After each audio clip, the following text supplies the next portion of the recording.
Hello friends, কলা গাছে মোচা আসার পর কি বিশেষ পরিচর্যা গ্রহণ করলে আপনারা কলার কাঁদি বড় করতে পারবেন, অর্থাৎ কলার সংখ্যা বাড়াতে পারবেন এবং কলার আকার মোটা করতে পারবেন, অর্থাৎ কলা কাঁদির ওজন বাড়াতে পারবেন। না টেনে পুরো ভিডিওটা দেখতে থাকুন।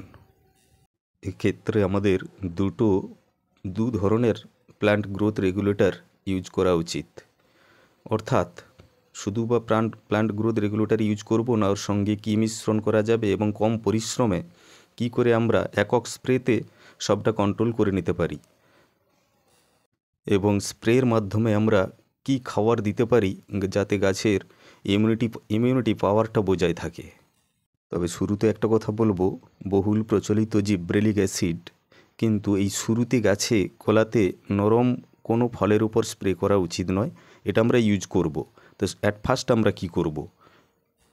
শুরুতে আমি একটা কথা বলি যে প্রথমে আমরা দেখে নেব যে আমাদের হাতের সামনে কোন প্ল্যান্ট গ্রোথ রেগুলেটর রয়েছে। অর্থাৎ আমি একটা এক্সাম্পল স্বরূপ একটা দিয়ে বলি।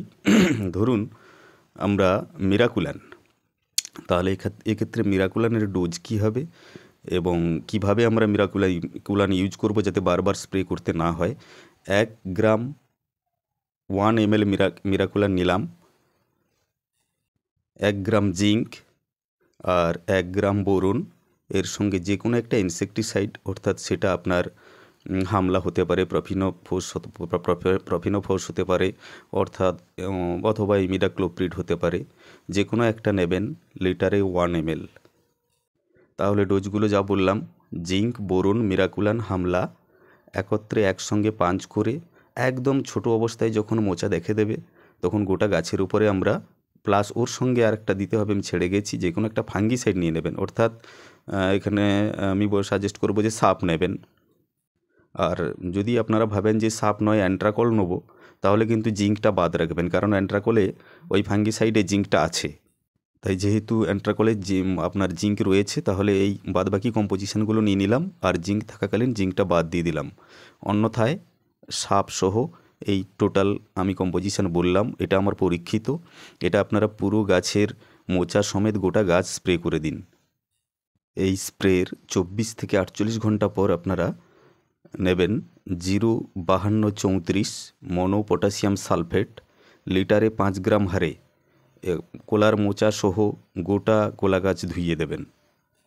তারপর কলার কান্দিগুলো ধীরে ধীরে ছাড়তে থাকবে কলাগুলো এবং ঠিক 15 দিন পরে এই চক্রাকারে আপনারা সেম ডোজ নেবেন, অর্থাৎ সাপ নিলাম আপনার 2 গ্রাম, জিঙ্ক বোরন 1 গ্রাম করে, আর মিরাকুলার নিলাম 1 ml হারে, আর যে কোনো একটা ইনসেকটিসাইড বা কীটনাশক নিলাম 1 ml নিয়ে আপনি আবার গাছটাকে ধুইয়ে দেবেন এবং ঠিক তারপরে অর্থাৎ 24 থেকে 48 ঘন্টা পর আপনারা আবার গাছে স্প্রে করে দেবেন মনোপটাশিয়াম সালফেট, অর্থাৎ 05234। এটা কিন্তু লিটারে 5 গ্রাম হারে। আপনি যে ব্র্যান্ডের কিনবেন ওখানে ডোজটা লেখা আছে, ডোজ কখনো 4 গ্রাম কখনো 5 গ্রাম হারে হতে পারে পার লিটারে, দেখে নেবেন।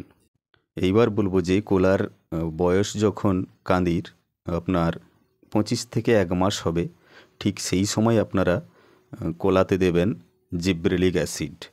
তবে সেটা কী রূপে দেবেন? 1 গ্রাম জিব্রেলিক অ্যাসিড যদি হয়, ওখানে হচ্ছে আপনি ওই 3 ড্রাম জলে নেবেন, অথবা আপনার যদি লিকুইড হয়ে থাকে তাহলে লিটারে 5 ml হারে দেবেন। একটা কথা কিন্তু এখানে বলে নেওয়া প্রয়োজন যে জিব্রেলিক অ্যাসিড কিন্তু জলে দ্রবীভূত হতে পারে না, তাই এটা অ্যালকোহলের সঙ্গে মিশিয়ে তারপর কিন্তু আপনারা ড্রামে পাঞ্চ করে নেবেন। আর প্ল্যান্ট গ্রোথ রেগুলেটর কিন্তু যেখানে মিরাকুলান বলেছিলাম, আপনাদের পছন্দ অনুযায়ী যে কোনো প্ল্যান্ট গ্রোথ রেগুলেটর অথবা নাইট্রোবেনজিন জাতীয় কিছু ওখানে ইউজ করতে পারেন। তবে মূল কথা জিব্রেলিক অ্যাসিডটা কিন্তু নির্দিষ্ট সময়ের পর ইউজ করবেন। এবার এইভাবে আমার বা প্ল্যানোফিক্স যদি দেন তাহলে সেক্ষেত্রে আপনারা লিটারে 1/2 ml করে ইউজ করবেন, তাহলে কিন্তু রেজাল্টটা সমানে পাবেন। আর ওর সঙ্গে কিন্তু জিঙ্ক এবং বোরন কমন রাখবেন এবং ঠিক তার পরের দিন আপনারা কিন্তু কলা গাছে লাস্ট একটা মানে স্প্রে করবেন 0050 পটাশিয়াম সালফেট, ওটাও লিটারে 5 গ্রাম হারে, বা যে ব্র্যান্ড যেমন করেছে ডোজটা ওখানে লেখা আছে, আপনারা দেখে নেবেন। জিব্রেলিক অ্যাসিড কখনো কোনো নরম কোনো কিছু ফলের উপরে ইউজ করা উচিত নয়। আপনারা তো ইউজ করেছেন, আমার এই পদ্ধতি একবার ফলো করুন। আমি ঠিক 25 থেকে 30 দিন পর কলাকান্দিতে ইউজ করতে বললাম, দেখবেন রেজাল্ট। কলার সাইজও মোটা পাবেন, ওজন বাড়বে, সব কিছুই ঠিক হবে। আর শুরুতে আমি অন্য মিরাকুলান দিলাম, কারণ কলার কান্দিটা বড় করার জন্য, টেনে বের করার জন্য। এই কথাগুলো বলার পূর্বে আমার একটা কথা বলা উচিত ছিল, যে আপনি লাস্টবার গাছে মাটিতে কী সার প্রয়োগ করেছেন।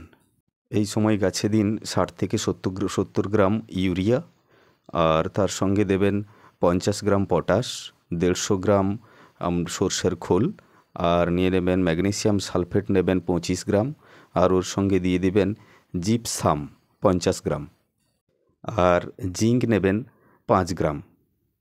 সবগুলোকে একত্রে পাঞ্চ করে, সর্ষের খোল মাস্ট দেবেন, সবগুলো একসঙ্গে পাঞ্চ করে মাটির চারদিকে দিয়ে জল দিয়ে দেবেন। বা যে যেভাবে পারেন গর্ত করে খুঁড়ে আপনারা যেভাবে সার দেন সেভাবে এই কম্পোজিশনগুলো রাখবেন।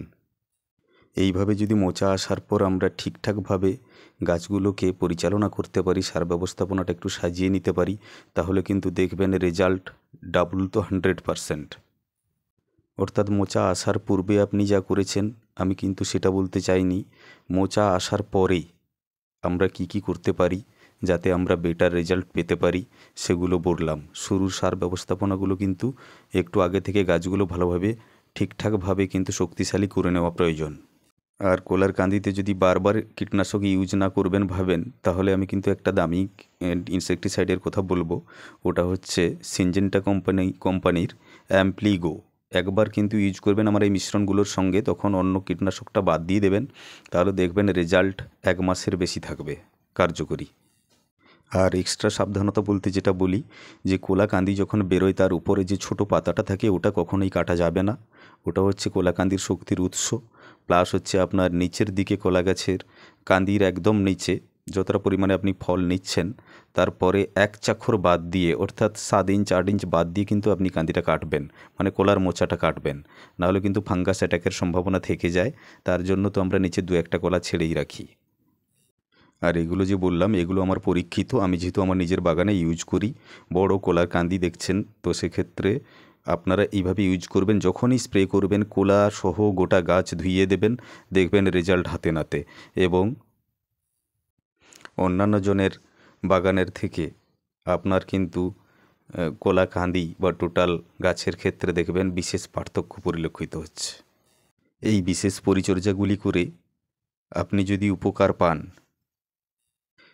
এবং আমার উপস্থাপন যদি ভালো লেগে থাকে, তাহলে সাবস্ক্রাইব করবেন, লাইক শেয়ার কমেন্ট করবেন বিশ্বজিৎস ওয়ার্ল্ড ইউটিউব চ্যানেলটি।